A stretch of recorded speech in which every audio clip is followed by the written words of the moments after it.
시대의 소망 제74장 겟셈마네. 구주께서는 제자들과 함께 겟셈마네 동산으로 천천히 걸어가고 계셨다.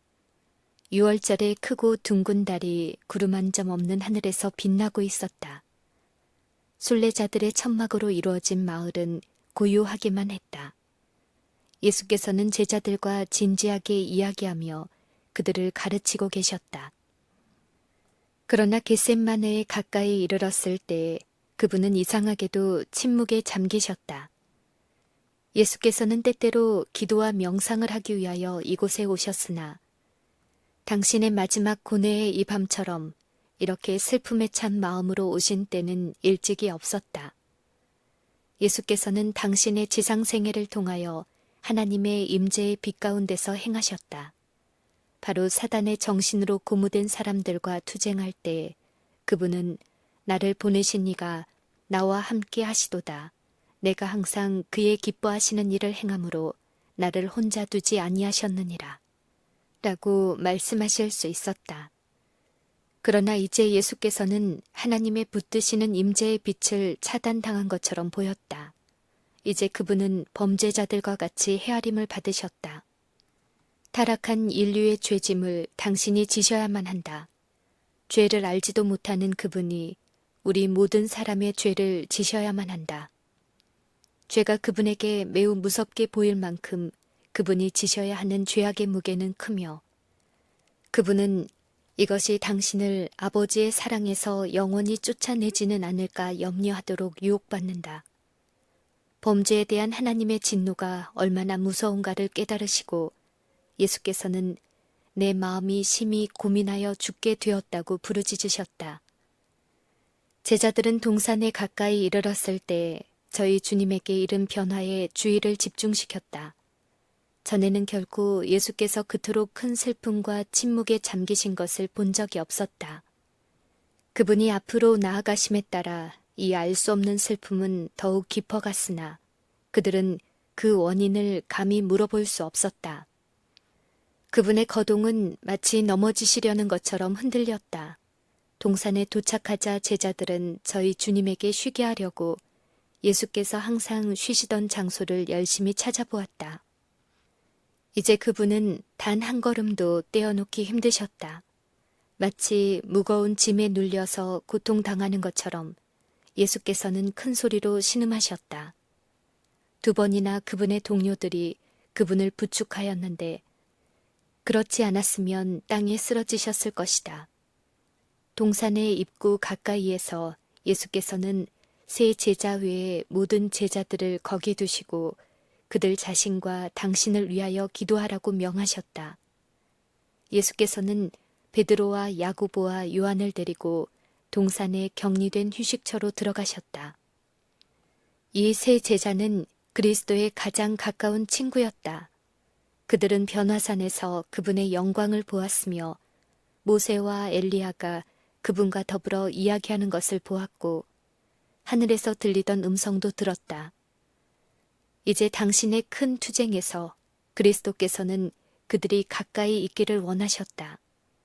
종종 그들은 이 은신처에서 그리스도와 같이 밤을 보낸 일이 있었는데 이런 때에는 한동안 깨어서 기도한 후에 아침에 예수께서 다시 일하러 가도록 깨울 때까지 저희 주님에게서 멀지 않은 곳에서 평안히 쉴 수 있었다.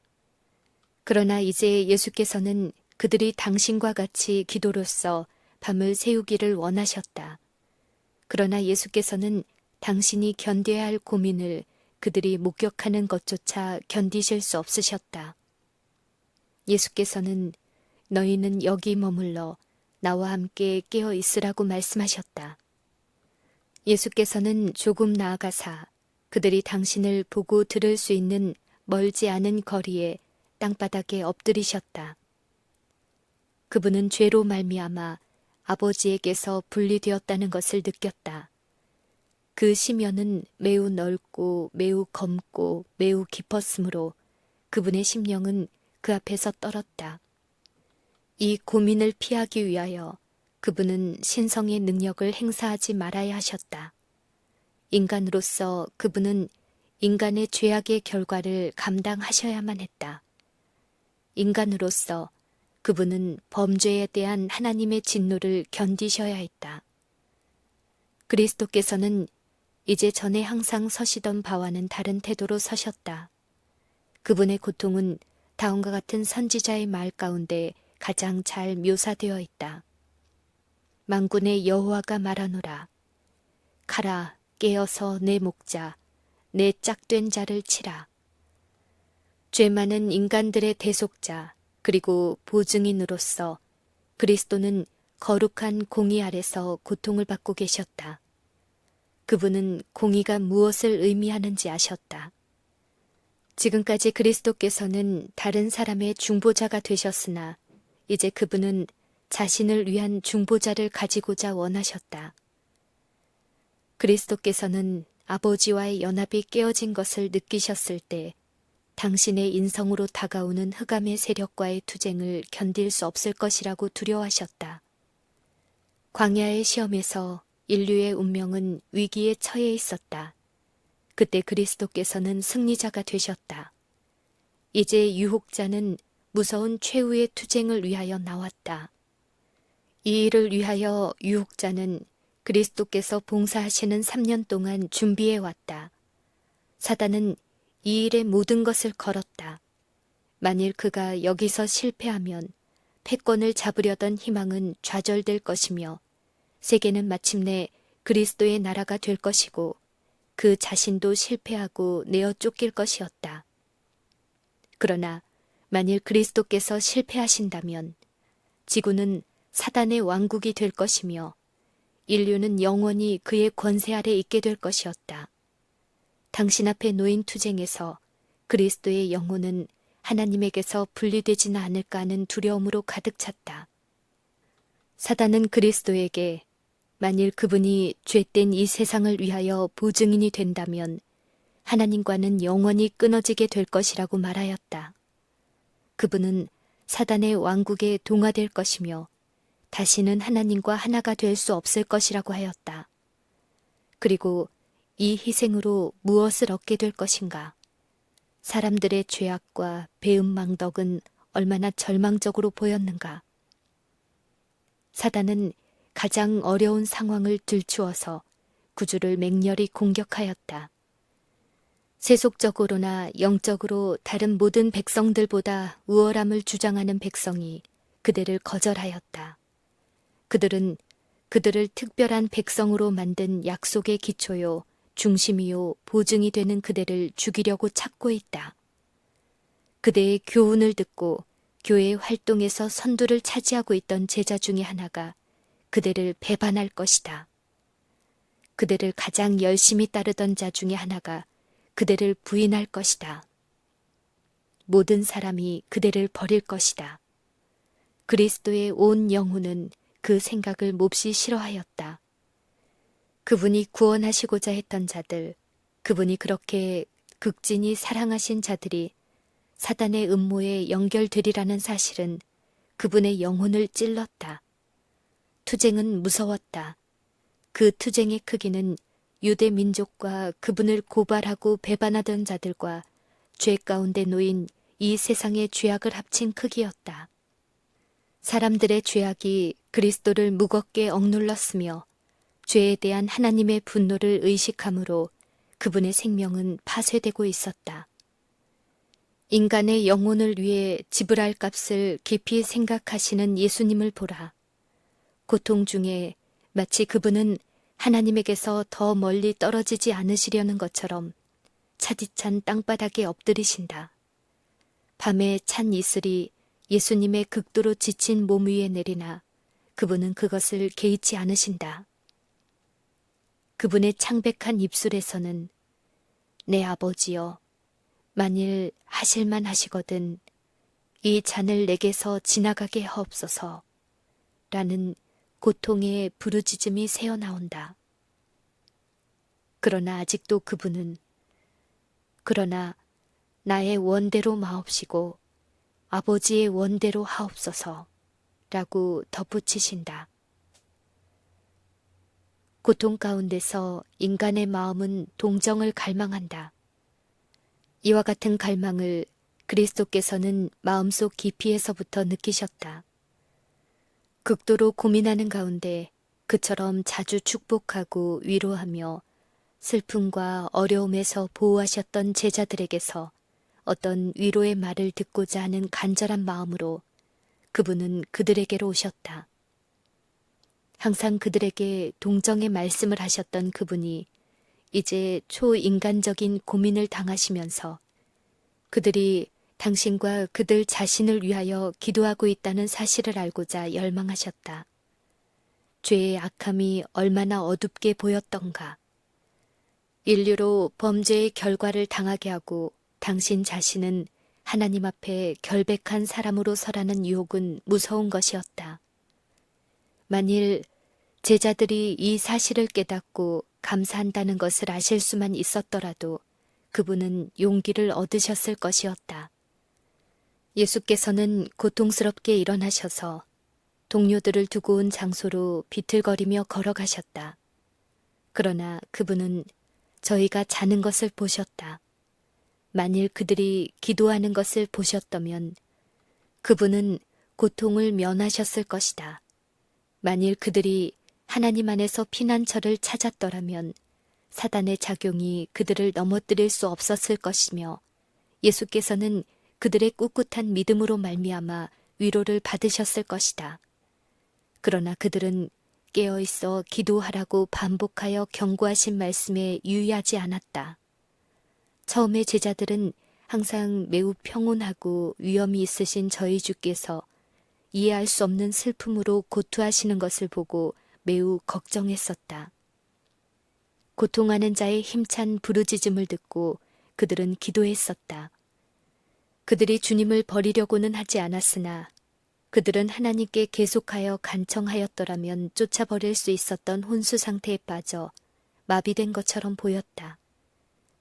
그들은 시험을 물리치기 위하여 깨어서 열심히 기도할 필요가 있음을 깨닫지 못하였다.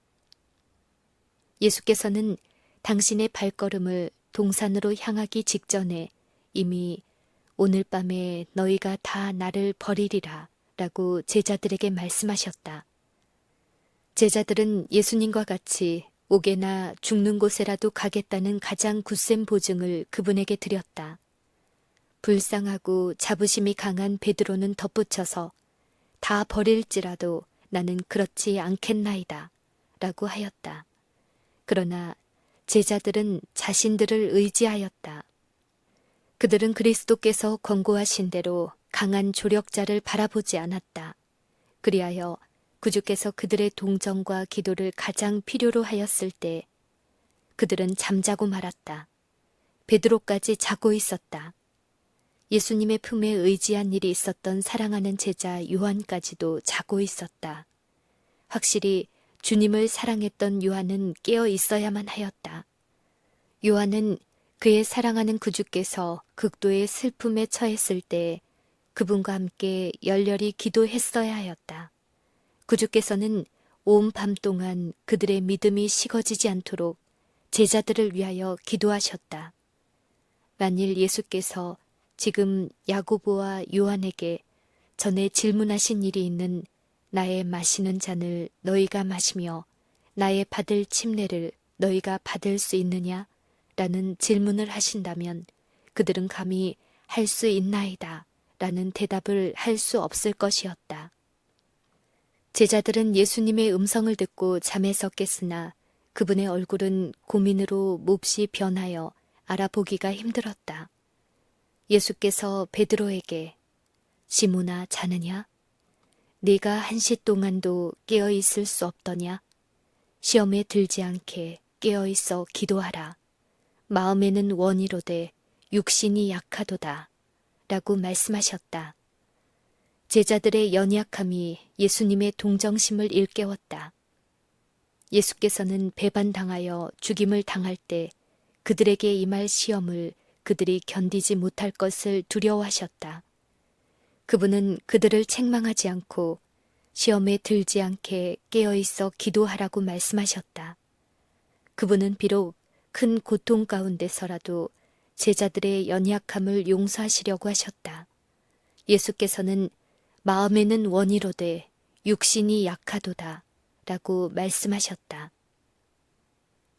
다시 하나님의 아들에게 초인간적인 고통이 엄습하였으므로 그분은 기진하여 실신한 상태로 전에 투쟁하시던 곳으로 비틀거리며 되돌아가셨다. 그분의 고통은 전보다 더욱 격심하였다. 마음의 고민이 그분에게 이르렀을 때 땀이 땅에 떨어지는 핏방울같이 되었다. 삼나무와 종려나무들은 예수님의 고뇌를 고요히 지켜보고 있었다. 잎이 무성한 가지들에서 진한 이슬이 내려 고통하시는 예수 그리스도 위에 떨어지는 모습은 마치 창조주께서 홀로 악의 세력과 더불어 싸우시는 것을 보고 대자연이 우는 것 같았다. 얼마 전까지만 해도 예수께서는 굳센 백향목처럼 서서 당신에게 분노를 퍼붓던 반대의 폭풍우를 물리치셨다. 완고한 의도와 적의와 교활로 가득 찬 마음을 가진 자들이 그분을 어지럽히고 넘어뜨리려고 헛되이 노력했다. 그분은 하나님의 아들로서 거룩한 위엄 가운데 서 계셨다. 지금 그분은 분노한 폭풍에 시달려 꺾인 갈대와 같으셨다. 그분은 매 발걸음마다 악의 세력을 물리치고 승리를 얻은 정복자로서 당신의 사업의 정점에 다다르셨다. 이미 영화롭게 하심을 받은 자로서 그분은 하나님과 하나임을 주장하셨다. 분명한 어조로 그분은 찬양의 노래를 부르셨다. 그분은 용기와 친절을 담은 말로 제자들에게 말씀하셨다. 이제는 어두움의 권세의 때가 이르렀다. 이제 그분의 음성은 승리의 음조가 아니라 인간적인 고민으로 가득 찬 음조로 조용한 저녁 공기를 타고 들렸다. 내 아버지여, 만일 내가 마시지 않고는 이 잔이 내게서 지나갈 수 없거든. 아버지의 원대로 되기를 원하나이다. 라고 하시는 구주의 음성이 졸음을 이기지 못하는 제자들의 귀에 들려왔다.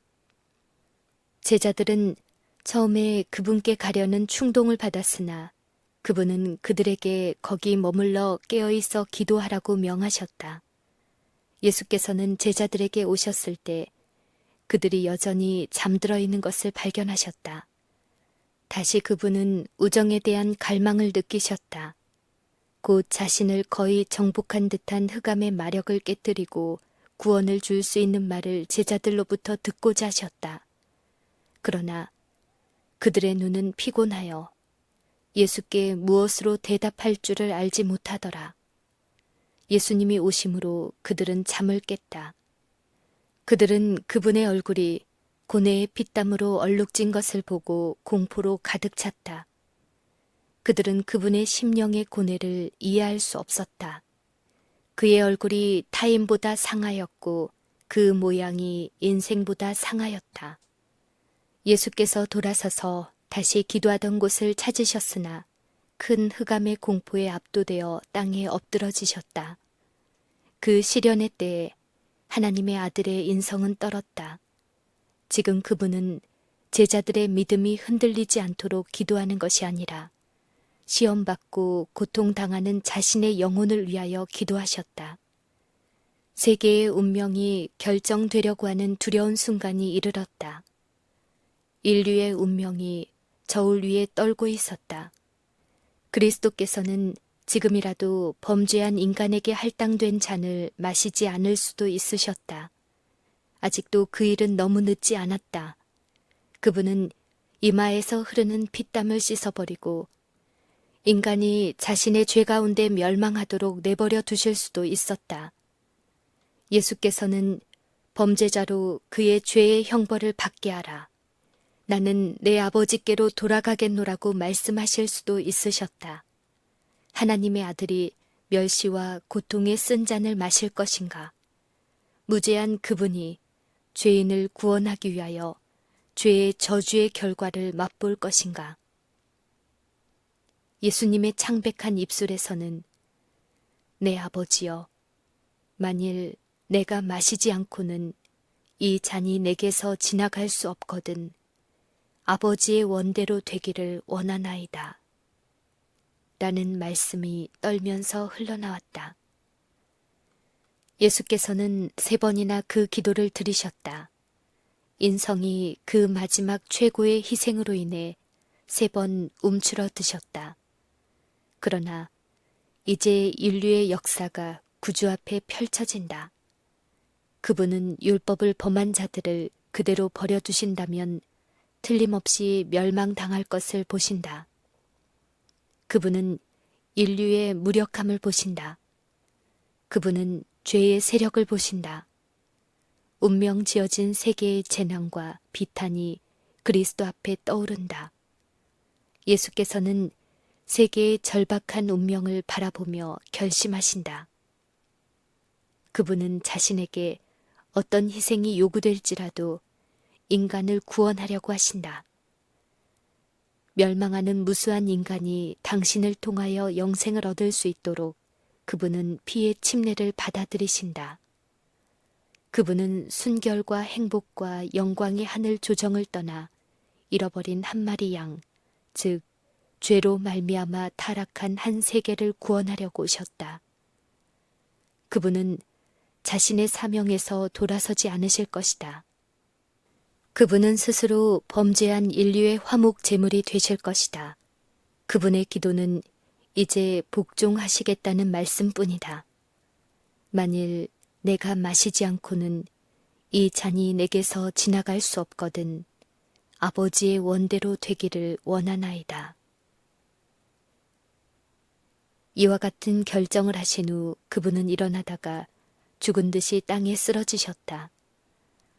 졸도하신 주님의 머리를 그들의 손으로 부드럽게 받쳐 일반 인생들보다도 더 상하신 그분의 이마를 씻어드려야 할 제자들은 지금 어디에 있는가?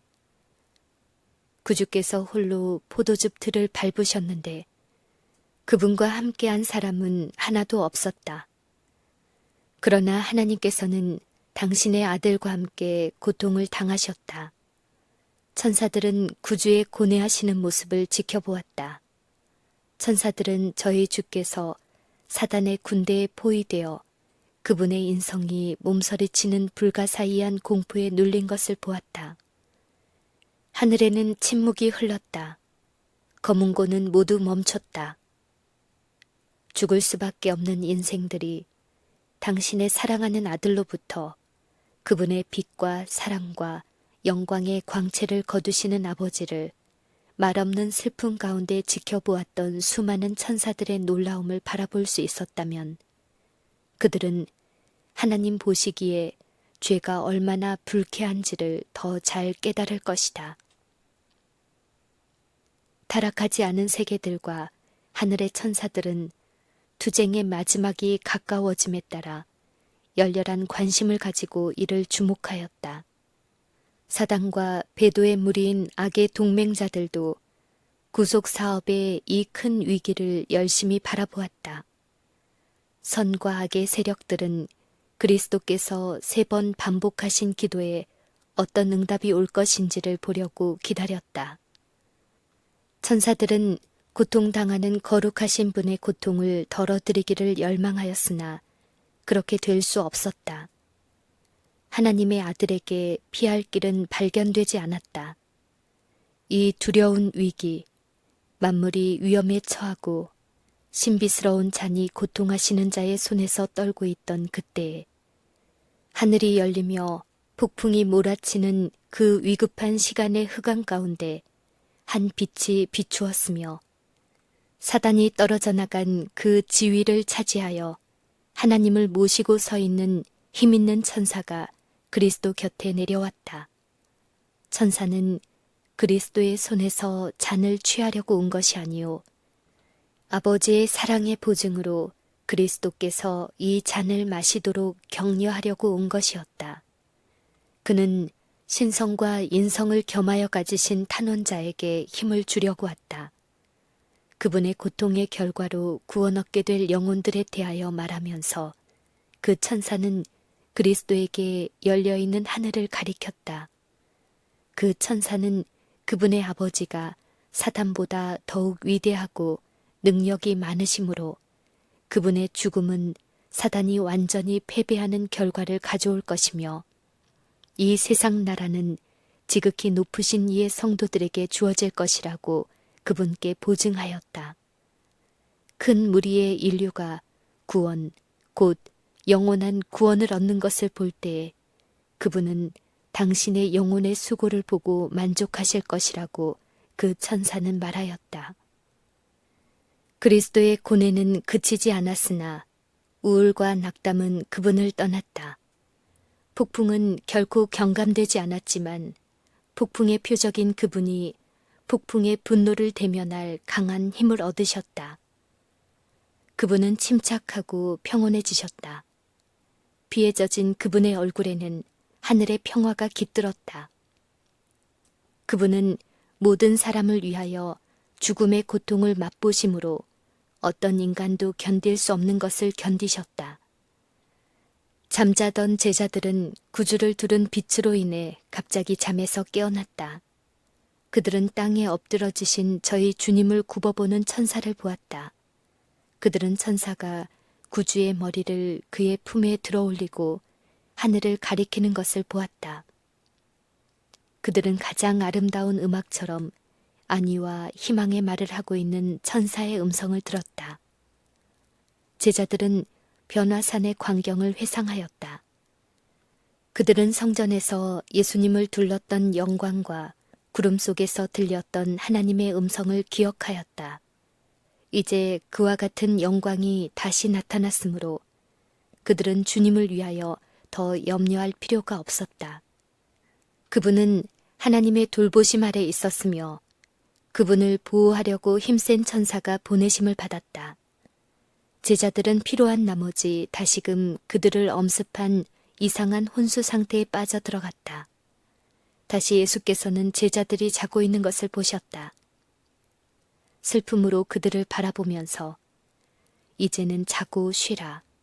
보라, 때가 가까웠으니 인자가 죄인의 손에 팔리우느니라 라고 그분께서 말씀하신다. 바로 이 말씀을 하셨을 때 예수께서는 당신을 찾는 폭도들의 발걸음 소리를 들으셨다. 그분은 일어나라, 함께 가자. 보라, 나를 파는 자가 가까이 왔느니라 라고 말씀하셨다. 예수께서 배반자를 만나기 위하여 나가실 때 조금 전까지 고민하시던 흔적은 찾아볼 수가 없었다. 당신의 제자들보다 앞서가시며 너희가 누구를 찾느냐 라고 말씀하셨다. 그들은 나사렛 예수라 라고 대답하였다. 예수께서는 네로라고 대답하셨다.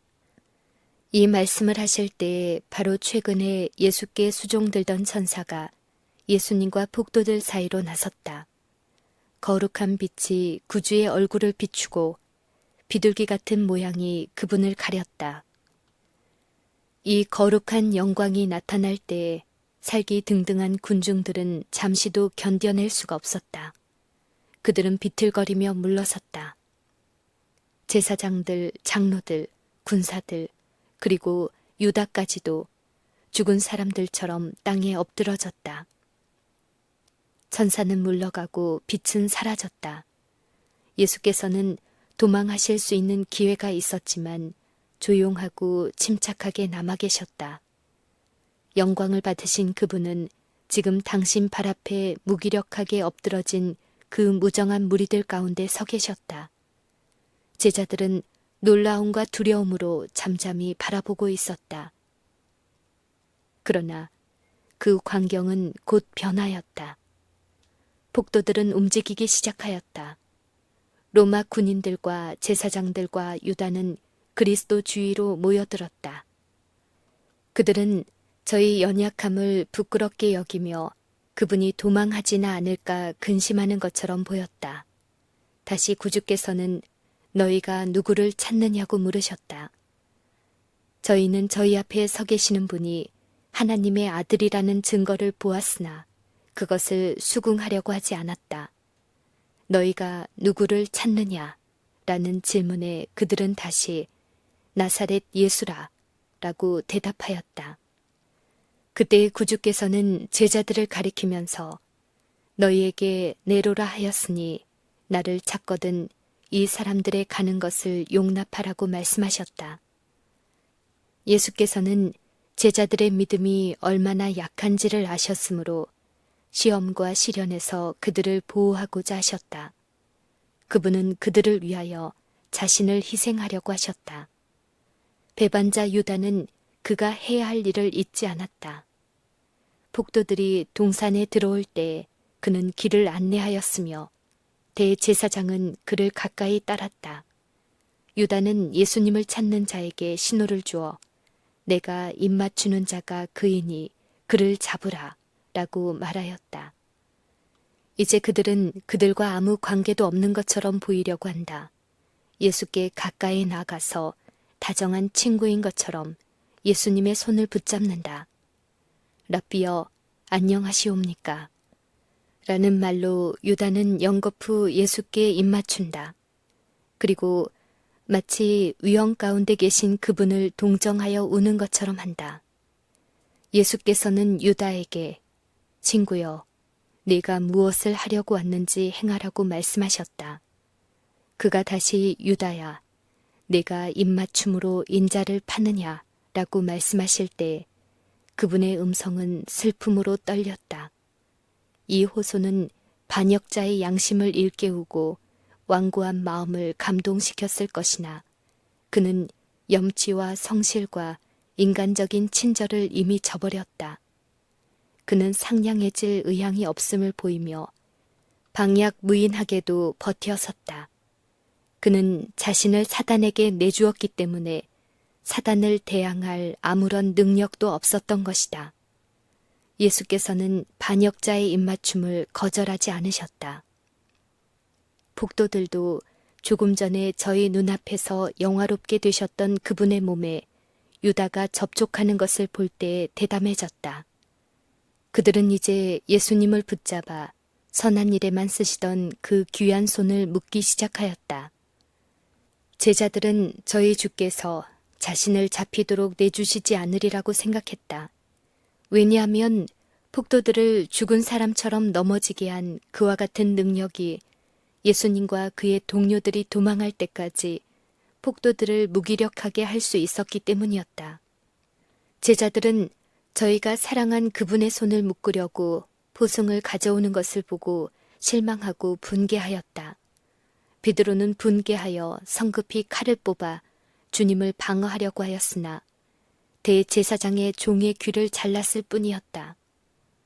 이 일을 보신 예수께서는 로마 군병들이 굳게 붙잡은 당신의 손을 풀고 이것까지 참으라고 말씀하시며 상한 귀를 만지시니 곧 귀가 완전히 나았다. 그러고 나서 예수께서는 베드로에게 내 검을 도로 집에 꽂으라. 검을 가지는 자는 다 검으로 망하느니라. 너희는 내가 내 아버지께 구하여 지금 12영 각 제자들 대신에 한 군단씩 더 되는 천사를 보내시게 할 수 없는 줄로 아느냐? 라고 말씀하셨다. 그러면 왜 그분은 자신과 우리를 구원하지 않으시는가 하고 제자들은 생각하였다. 그들의 발설되지 않은 생각에 대한 대답으로 그분은 다시 내가 만일 그렇게 하면 이런 일이 있으리라 한 성경이 어떻게 이루어지리요? 아버지께서 주신 잔을 내가 마시지 아니하겠느냐? 라고 말씀하셨다. 유대 지도자들 중 고위 관원들은 예수님을 잡는 데 친히 가담하였다. 예수님을 체포하는 일은 부하들에게 맡기기에 너무 중대한 문제였으므로 교활한 제사장들과 장로들은 성전 경호원들과 폭도들과 합세하여 유다를 따라 직접 겟셋마나에 온 것이다. 이 고관들과 연합된 무리는 어떤 무리였던가? 마치 사나운 짐승이라도 잡으러 가는 것처럼 온갖 도구로 무장한 매우 선동적인 폭도들이었다. 제사장들과 장로들을 돌아보며 예수께서는 엄중한 시선으로 그들을 주시하셨다.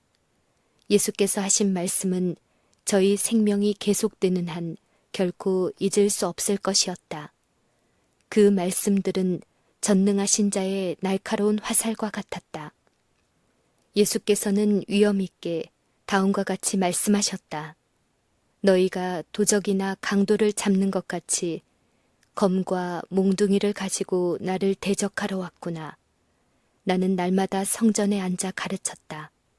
너희는 나를 잡을 기회가 많았으나 너희가 잡지 않았다.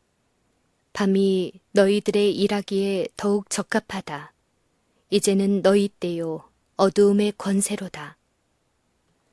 제자들은 예수께서 자신을 잡아먹도록 허락하시는 것을 보고 무서워하였다.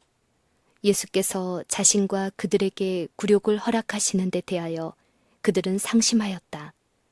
제자들은 그분의 행동을 이해할 수 없었으며 폭도들에게 굴복하시는 예수님을 비난하였다. 분노와 공포 가운데서 베드로는 이제 그들 자신을 구원해야 한다고 제의하였다. 이 제의에 따라서 제자들이 다 예수를 버리고 도망하였다. 그러나 예수께서는 이 같은 도망이 있을 것을 미리 예언하셨다. 보라, 너희가 다 각기 제 곳으로 흩어지고 나를 혼자 둘 때가 오나니 벌써 왔도다. 그러나 내가 혼자 있는 것이 아니라 아버지께서 나와 함께 계시느니라.